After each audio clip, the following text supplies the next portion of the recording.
This is the first of about 30 videos concerning medical matters ranging from careless medical research, healthcare fraud, medical myths, kickbacks to doctors, cancer quackery and scams, homeopathy and acupuncture, fraudulent activities by pharmaceutical companies, and ranging from dietary supplements and weight loss scams and much, much more.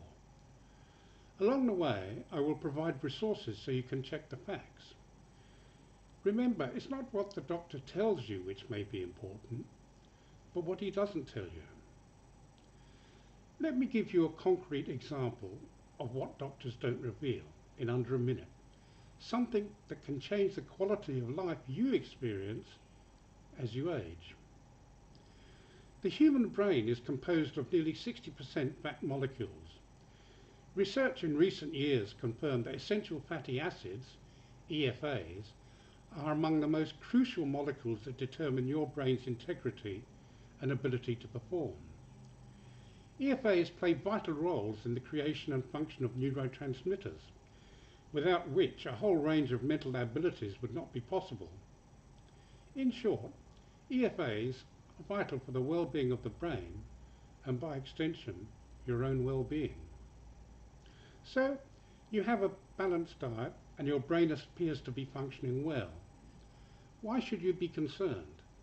What could possibly impact upon your absorption of EFAs and brain functionality? Maybe the answer is dishwashing liquid. This is a substance designed specifically to emulsify fat, allowing it to mix with water.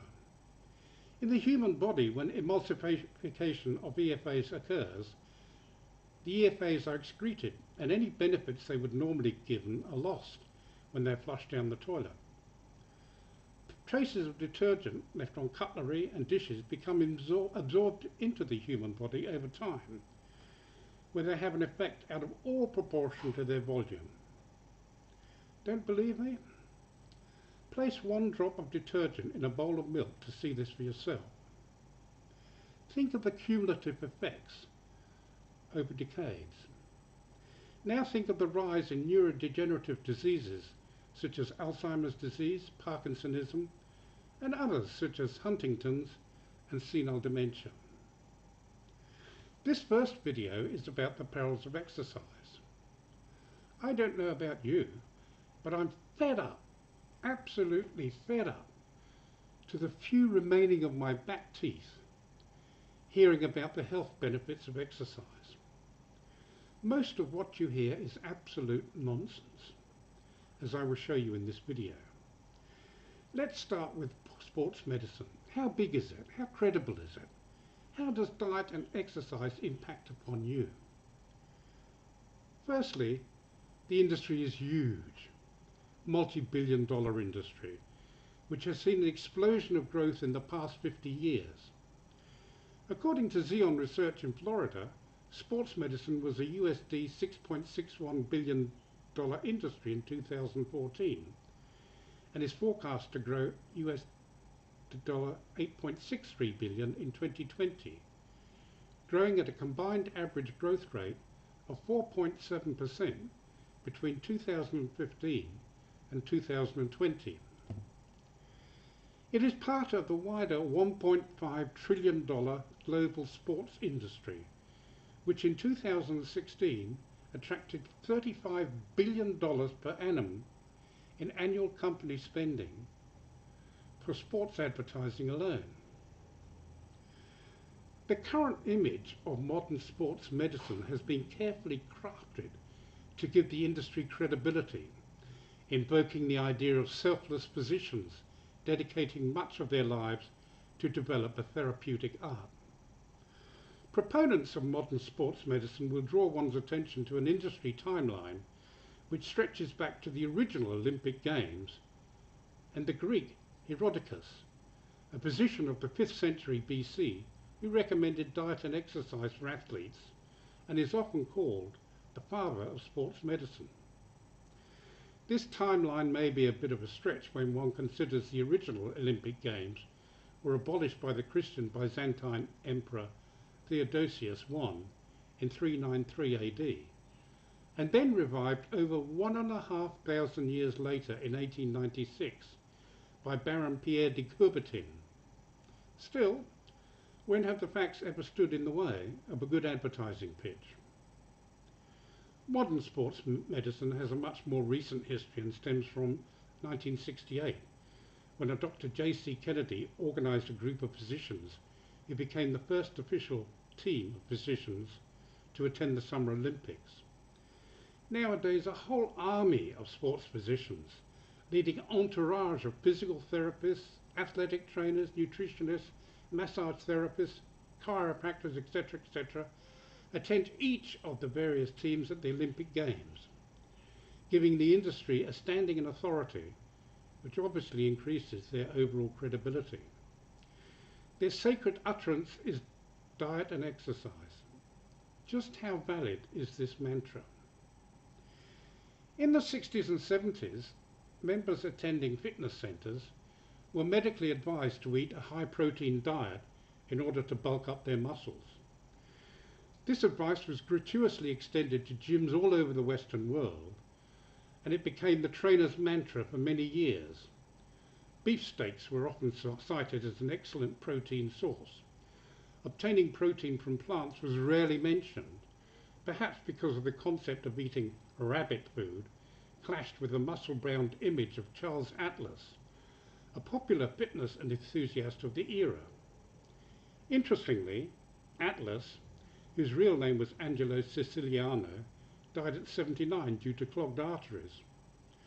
His father, Santos Siciliano, who returned to his native Italy from America shortly after arriving, lived in his 90s. There seems no evidence to suggest he exercised at all. A long-term peer-reviewed study published in Cell Metabolism on March 4, 2014 examined human protein intake, which was both animal and plant-based.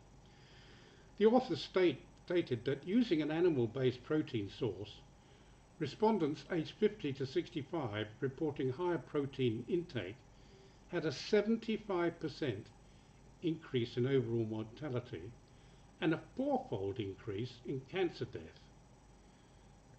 risk during the following 18 years. These findings were either abolished or attenuated if plant-based protein was used in the diet.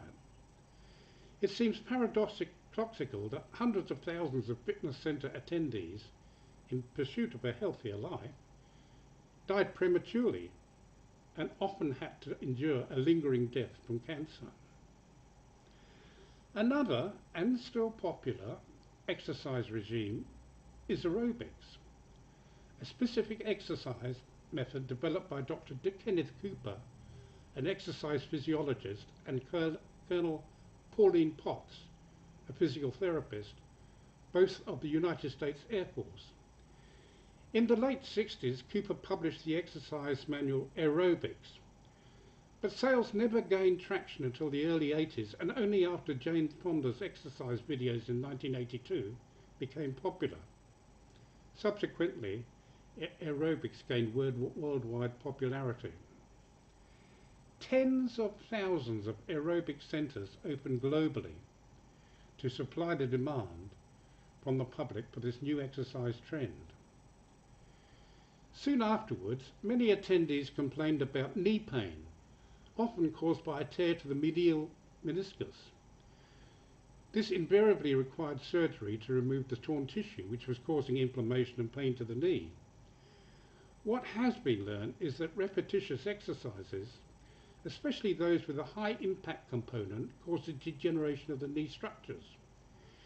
A partial solution within the aerobic setting is to install sprung wooden floors, which minimise impact damage. A complete solution is to avoid aerobic centres as if they were the plague. Even today, and especially across Asia and much of the developing world, one can see aerobic centres set up in car parking lots. They consist of a table, a music system, and the trainer. And people can take part in the exercise regime for a few cents.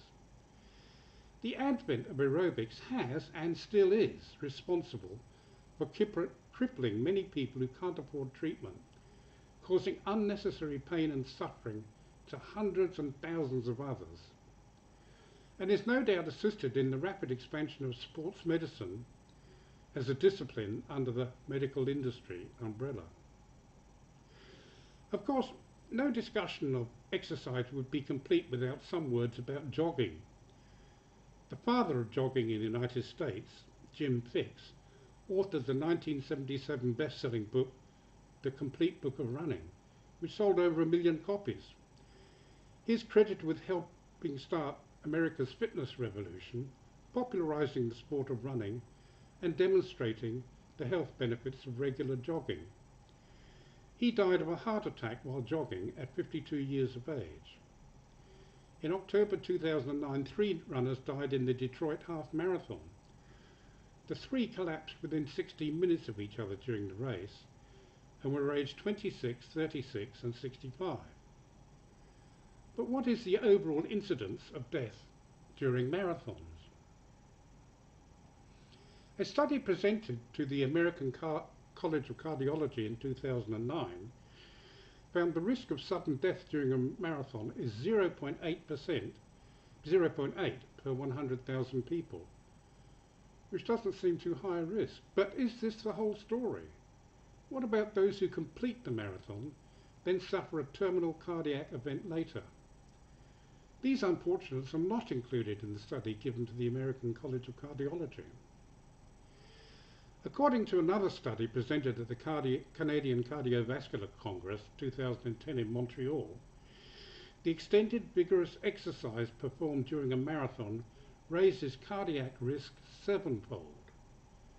Researchers found that during a marathon, more than half of the segments in your heart lose function due to an increase in inflammation and a decrease in blood flow. And this temporary heart damage may play a role in marathon deaths. Because it is important, we need to look at the perils of exercise in a little more depth, a subject which will concern the next video.